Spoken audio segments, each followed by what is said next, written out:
বরের আবদার কিছু একটা বানিয়ে খাওয়াতে হবে। প্রথমে ভেবেছিলাম আমাকে খাওয়াতে নিয়ে যাবে, যাই হোক চিরকুটটা তুললাম ডিমের চপ। আমি তো খাবো না, তো চলো ওর জন্য বানাই। আলু সেদ্ধ করে নিয়েছি, পেঁয়াজ কুচি, আদা রসুন বাটা, লঙ্কা কুচি এদিকে রেখেছি। আর ডিমটা সেদ্ধ হতে হতে কি অবস্থা হয়েছে দেখছো। এবার কড়াইয়ে তেলের ওপর গোটা জিরে ফোড়ন দিলাম, তারপর পেঁয়াজ লঙ্কা কুচি দিয়ে ভাজতে থাকবো, আদা রসুনও ভেজে নেব। এর ওপর হলুদ জিরে গুঁড়ো দিয়ে দিলাম, লঙ্কা গুঁড়ো দিইনি। এবার সেদ্ধ করা আলুটা দিয়ে নাড়তে থাকবো পরিমাণ মতো নুন দিয়ে। আলু মাখা তৈরি। এদিকে ময়দার সাথে জল দিয়ে একটা পাতলা মিশ্রণ বানিয়ে নিলাম, বিস্কুট গুঁড়ো বাটিতে নিয়ে নিয়েছি। আলুটা দুভাগে ভাগ করে নিলাম, যেহেতু ডিমটা দু টুকরো করেছিলাম। এবার ময়দার মিশ্রণে একবার ডুবিয়ে বিস্কুট গুঁড়োতে মাখালাম, আরও একবার ময়দার মিশ্রণে ডুবিয়ে বিস্কুট গুঁড়োতে মাখালাম। দুবার কোট করলে ওপরটা মুচমুচে হবে।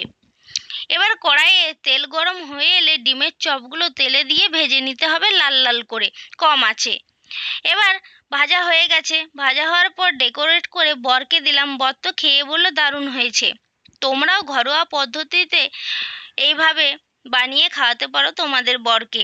তো ভিডিওটা ভালো লাগলে শেয়ার করো। টাটা।